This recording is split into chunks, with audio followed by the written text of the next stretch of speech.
Hello বন্ধুরা, আজ আমি চলে এসেছি তৃষা কিচেন অ্যান্ড ট্রাভেলে। আজ বানাবো সোয়াবিন কারি। তাই দেখো, আমি নিয়েছি সোয়াবিন। আমি 100 গ্রাম সোয়াবিনের প্যাকেট নিয়েছি, তো ভিজিয়ে রেখেছিলাম এটা।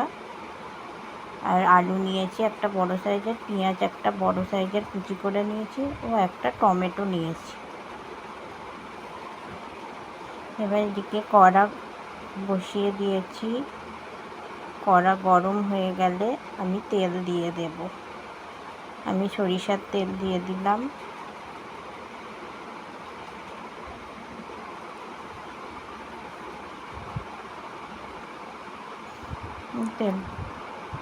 এবার তেলে ওই ভেজানো সোয়াবিনগুলোকে ভালো করে জল নিগড়ে আমি দিয়ে দিয়েছি।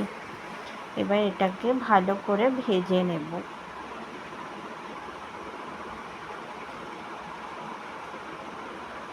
সোয়াবিনটাকে তেলে ভালো করে ভেজে নিতে হবে, কারণ সোয়াবিনের একটা গন্ধটা, এটা ভেজে নিলে সোয়াবিনের গন্ধটা কেটে যায়।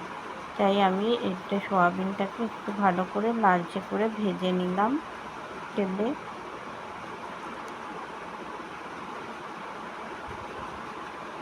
ভালো করে ভাজা হয়ে গেলে সোয়াবিনগুলোকে ঢেলে নেব। এরপর আমি কড়ায় তেল দিয়ে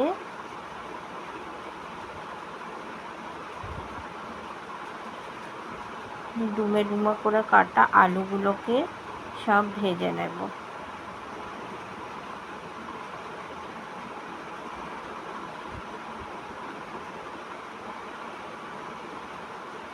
দেখুন, আলুগুলোকে ভেজে নিচ্ছি। একটু সামান্য হলুদ দিয়ে দিলাম, দিয়ে আলুগুলোকে লালচে করে ভেজে নেব।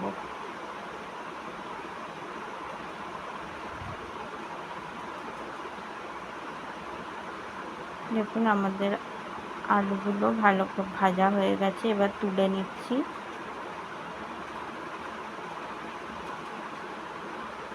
আলুগুলোকে সব কড়া থেকে তুলে নিলাম। এরপর কড়াইয়ে আমি 3 থেকে 4 চামচের মতো তেল দিয়ে দিলাম। দিয়ে ফোড়ন দেবো তেজপাতা, শুকনো লঙ্কা ও গোটা জিরে। দিয়ে এটাকে ভালো করে নেড়ে চেড়ে যাতে যতক্ষণ না একটা সুন্দর গন্ধ উঠছে ততক্ষণ একটু নাড়তে থাকবো। 1 মিনিটের মতো নেড়ে এবার ওই কুচনো পেঁয়াজটা দিয়ে দেব। পেঁয়াজটাকে ভালো করে তেলের সঙ্গে হালকা লালচে মতো করে ভেজে নেব।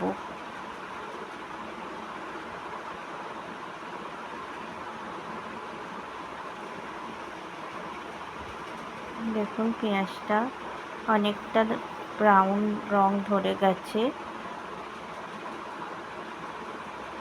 এবার আমি টমেটো কুচিটা দিয়ে দিলাম। দিয়ে টমেটোটা নরম হওয়া পর্যন্ত অপেক্ষা করব, এবং টমেটোটা যাতে তাড়াতাড়ি নরম হয়ে যায় তাই জন্য সামান্য একটু নুন দিয়ে দিলাম। নুন দিয়ে ভালো করে নাড়তে থাকবো।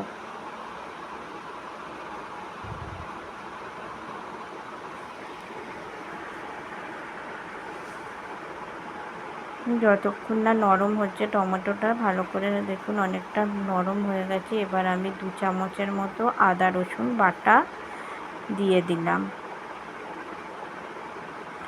দিয়ে মশলাটাকে ভালোভাবে কষাবো।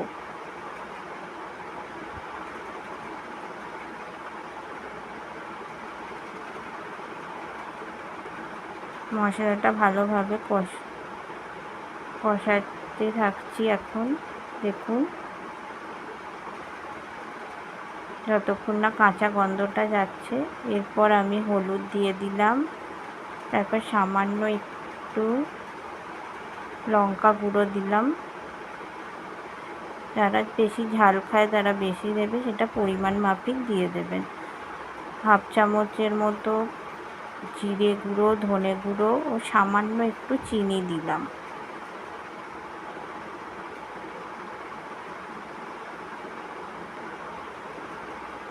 দিয়ে মশলাটাকে ভালো করে কষাতে থাকবো।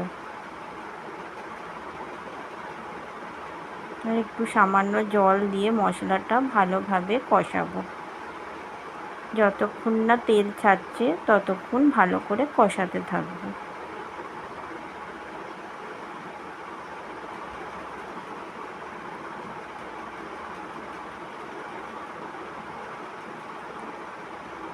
একটু কাশ্মীরি লাল লঙ্কার গুঁড়োও দিয়ে দিলাম।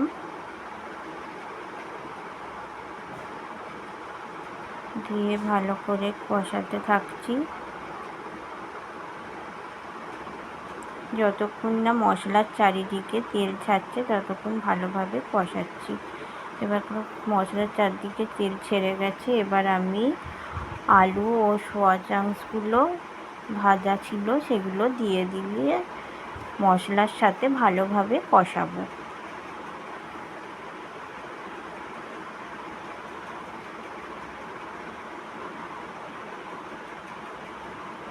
দেখুন ভালো করে মশলার সাথে কষিয়ে নিচ্ছি।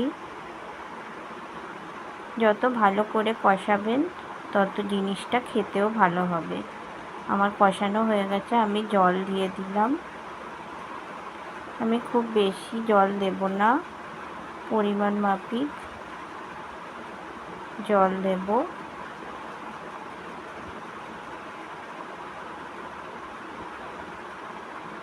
আমি এটা একটু গাঢ় গাঢ় করবো, খুব ঝোল করবো না। এবার চাপা দিয়ে দিলাম।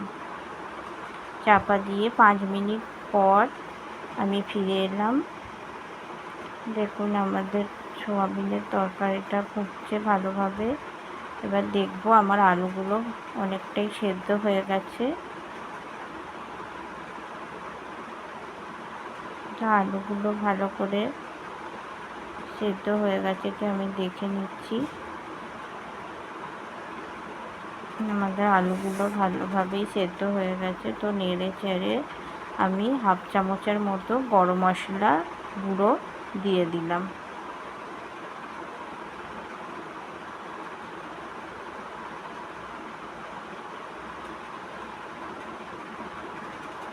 দিয়ে এটাকে নামিয়ে নেব। আমাদের তরকারি সয়াবিনের তরকারি তৈরি। দেখুন নামিয়ে নিয়েছি। তো আপনারা অবশ্যই বাড়িতে এটা ট্রাই করে দেখবেন এবং ভালো লাগলে সাবস্ক্রাইব ও লাইক দিতে কমেন্ট করতে ভুলবেন না।